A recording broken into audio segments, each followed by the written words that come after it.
Friends, welcome to चर्चा with Rajiv. यानी बड़ी बड़ी बातों के बीच छोटी बात पे चर्चा में आपका स्वागत है। छोटी छोटी बातें लेकिन महत्वपूर्ण बातें जो एक मजबूत भारत, इंक्लूसिव भारत और एक आत्मनिर्भर भारत बनाने का हमारा जो संकल्प है, जो मिशन है, उसको सुनिश्चित करने के लिए हमारे लिए यह बहुत जरूरी है। It's very important for us not to ignore small issues, small things. अगर हम ऐसा करेंगे तो हमारा जो संकल्प है, सपना, वो कभी पूरा नहीं होगा। तो आज चर्चा विद राजीव में 4 छोटी छोटी बातों पे हम चर्चा करेंगे, लेकिन महत्वपूर्ण बातों पे। वो 4 बातें क्या है? एक हम चर्चा करेंगे कोविड-19 पे, जिसका कहर पूरे विश्व में जारी है। हिंदुस्तान में केसेस की संख्या में लगातार बढ़ोतरी हुई है। दूसरी छोटी बात है आईसीएमआर में वैक्सीन को लेकर के जो एक विवाद खड़ा हुआ है, उसमें हम चर्चा करेंगे। तीसरी बात है कोरोना की वजह से जॉब लॉस से कितने करोड़ रुपए का नुकसान हुआ है वैसे लोगों को जो जॉब में थे और जॉब में नहीं रहे। और चौथी बात, चौथी बात, वो मामला है स्कूल फीस। स्कूल फीस को लेकर के एक बहुत बड़ा विवाद चला हुआ है कि प्राइवेट स्कूल्स को अभिभावक से कितना फीस वसूलना चाहिए for these 4-5-6 months when the schools are closed because of COVID-19। चलिए चर्चा शुरू करते हैं कोविड-19 से। कोविड-19 का कहर पूरे विश्व में जारी है। तकरीबन 5 लाख से ज्यादा लोगों की मृत्यु अभी हो चुकी है इस इन्फेक्शन की वजह से अक्रॉस द वर्ल्ड। हिंदुस्तान में भी इसकी संख्या में लगातार बढ़ोतरी है। अब हम 6,74,000 से ज्यादा केसेस के साथ हम तीसरे स्थान पे हैं। दूसरे स्थान पे चौथे स्थान पे है, माफ कीजिएगा, हम चौथे स्थान पे हैं। तीसरे स्थान पे रसिया है, 6,74,000 केसेस के साथ तीसरे स्थान पे रसिया है। यानी कि आज जो अपने हमारे देश में तकरीबन 15 से 20,000 केसेस आने के बाद हम तीसरे स्थान पे चले जाएंगे in terms of number of COVID cases.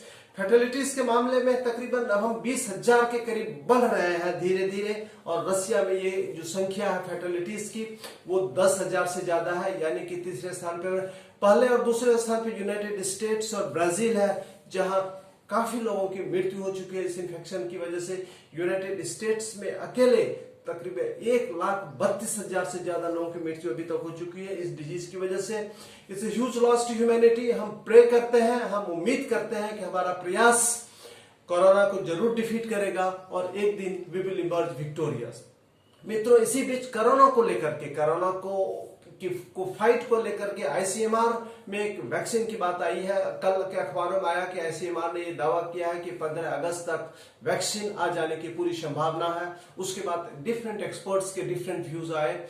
They had different take about the claims of ICMR. ICMR ने भी आज की अखबारों में उसके क्लैरिफिकेशंस आए हैं कि उनकी डीजी ने जो लेटर लिखा है उसका पर्पस कुछ और था। चलिए, हम बड़ी बड़ी बातों के बीच में नहीं जाएंगे। हम यहाँ एक छोटी बात आपसे करेंगे कि कोई भी राष्ट्र पेंडेमिक हो, एपिडेमिक हो या हेल्थ की इस प्रकार के मेजर चैलेंजेस हो, उसको सही तरीके से, डिसाइसिव तरीके से उसका सामना नहीं कर सकती है जब तक कि रिसर्च एंड डेवलपमेंट पे आपका फोकस्ड अप्रोच नहीं है, उस पे आप प्रॉपर तरीके से इन्वेस्टमेंट नहीं करते हैं, उसको आप ऑडिट नहीं करते हैं थ्रू आउट द ईयर, तो तब तक आप किसी भी चैलेंज को, अनफोर्सीन चैलेंज को, जैसा कि कोरोना के बारे में आपको पता नहीं था, लेकिन जब इस प्रकार की चीजें होती है तो आपके पास बेसिक इंफ्रास्ट्रक्चर होनी चाहिए, बेसिक सोच होनी चाहिए कि आप इस प्रकार के फ्लू रिलेटेड चीजों पे आप रिसर्च कर रहे हैं, उस पे बातें आगे बढ़ रही। सार्स हुआ, आपने उससे कुछ नहीं सीखा। स्वाइन फ्लू हुआ, उस पर रिसर्च की कोई बात आपने नहीं की। अगर की तो उसको आप लॉजिकल कंक्लूजन तक नहीं ले जा पाए। ये आपकी कमी है, ये हमारी कमी है एक राष्ट्र के रूप में, जिसको हम अफोर्ड नहीं कर सकते हैं। यानी बड़ी बड़ी बातों के बीच में छोटी बात पे चर्चा करने का मतलब यह है कि आप हेल्थ रिलेटेड इश्यूज पे जो रिसर्च करते हैं, जो हमारा R&D का जो एक्टिविटीज है, उसको हम इंस्टीट्यूशनलाइज करें, उसको और एग्रेसिव बनाएं, और ताकि हम हमेशा उस पोजीशन में रहे कि इस प्रकार का खुदा ना खास्ते अगर हमें किसी भी प्रकार का सिचुएशन का सामना करना पड़े तो हमारे पास उसको सामना करने के लिए प्रॉपर अरेंजमेंट होनी चाहिए और तैयारी होनी चाहिए। और उसके बाद जब तैयारी के बाद जब लड़ाई होती है तो उसमें आपकी जीत को भी आप एंजॉय करते हैं।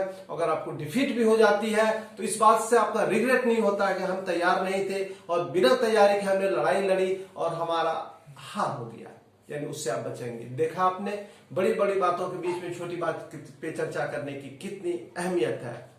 तीसरी बात इसी से रिलेटेड है, कोरोना से ही रिलेटेड है। अब आपको जान करके बड़ा आश्चर्य होगा या आपने सोचा नहीं होगा कि कोरोना की वजह से ये जो जॉब कटबैक्स हुआ, इससे इस पीरियड में लॉकडाउन 1 और लॉकडाउन 2 का जो पीरियड था, यानी मार्च अप्रैल मई का 3 महीने का ले लेते हैं तकरीबन, तो कितने रुपये का लोगों को नुकसान हुआ, यानी इन टर्म्स ऑफ मंथली इनकम। एक स्टडी आई है Indira Gandhi institute of development research, उनकी एक स्टडी आई है। उस स्टडी के मुताबिक इस पीरियड में तकरीबन 34,000 करोड़ रुपए का नुकसान हुआ है। यह नुकसान उन लोगों का हुआ है जिनको जॉब लॉस का सामना करना पड़ा, जिनकी सैलरी कट हुई, जिनको सैलरी भी नहीं मिल रही है। आपने इस बारे में नहीं सोचा। आपने इसलिए नहीं सोचा क्योंकि आपकी जॉब नहीं गई है, आप जॉब में हैं, आप रिच हैं, आपके पास इनकम के डिफरेंट सोर्सेस हैं, लेकिन आपने उनके बारे में आपको सोचना जरूर चाहिए कि जो जॉब ही जिनका एकमात्र सोर्स ऑफ इनकम है, उनकी कैसी हालात होगी। जिनके पास कुछ पुराने सेविंग्स हैं वो मैनेज कर लेंगे कुछ महीनों के लिए, लेकिन उसके बाद इस पे एक इंस्टीट्यूशन स्ट्रक्चर्ड अप्रोच, कोई इस पे नेशनल वॉइस नहीं है अपने राष्ट्र में, सब साइलेंट हैं। हम चीजों को बायकॉट कर रहे हैं, हम बड़ी बड़ी लड़ाइयों की तैयारी कर रहे हैं, हम बड़ी बड़ी बातें कर रहे हैं, लेकिन बड़ी बड़ी बातों के बीच में छोटी बात जो करोड़ों लोगों के दिल से जुड़ा हुआ है, उसके बारे में हम चर्चा नहीं कर रहे हैं। मित्रों, एक राष्ट्र, एक आवाज, एक सहानुभूति की लहर, ये भारत को आत्मनिर्भर बनाएगा। आप अपनी सुविधा अनुसार, आप अपनी दुविधा अनुसार जब बातों को रखेंगे तो राष्ट्र कभी मजबूत नहीं होगा, राष्ट्र कभी आत्मनिर्भर नहीं होगा। एक राष्ट्र आत्मनिर्भर तभी होगा मित्रों जब हम इंक्लूसिव अप्रोच से बात करेंगे। चौथी बात, बड़ी बड़ी बातों के बीच में छोटी बात, यानी चर्चा विद राजीव में छोटी बातों पे हम चर्चा ही करते हैं, लेकिन बातें बड़ी महत्वपूर्ण होती है। चौथी बात क्या है, आप भी सोच रहे होंगे कि चौथी बात क्या है। वो आपसे भी जुड़ा हुआ है, लेकिन अगर आप रिच हैं, आपके पास पैसे हैं, तो आपने इसके बारे में सोचा भी नहीं होगा, चिंतन भी नहीं किया होगा, मनन भी नहीं किया होगा। लेकिन हम, एक छोटी बात है लेकिन हमारे लिए बहुत इंपॉर्टेंट है, हम इस पे चर्चा भी कर रहे हैं, चिंतन भी कर रहे हैं। वो क्या है? वो स्कूल फीस का मामला। करोड़ों अभिभावक इस बात को लेकर के चिंतित है कि इतने महीनों तक स्कूल बंद रहने के बावजूद उन्हें प्राइवेट स्कूल्स के तरफ से स्कूल के मामले में कोई रिलीफ नहीं मिल रहा है। वो कोर्ट जा चुके हैं, लेकिन उन्हें रिलीफ मिलने की सब उम्मीद है। उन्हें इस बात का उम्मीद है कि कोर्ट से उन्हें जरूर जस्टिस मिलेगा। जस्टिस यानी कि इन दिनों जितने महीनों के लिए स्कूल बंद हुआ, उतने महीनों के लिए पूरी स्कूल फीस क्या मैनेजमेंट माफ कर सकती है?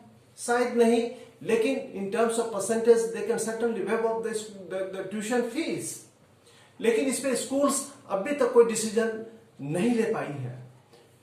तो बड़ी बड़ी बातों के बीच में मेरी एक छोटी सी सलाह, एक छोटा सा रिक्वेस्ट, और वो ये है कि सरकार, केंद्र सरकार सीबीएसई और आईसीएसई बोर्ड को ये इंस्ट्रक्शंस दे कि वो एक डायरेक्टिव इशू करे to all the private schools across the country कि आप इस पीरियड से, यानी अप्रैल से लेकर के जब तक स्कूल बंद रहेगा, तब तक आप you will not charge more than 40% tuition fee.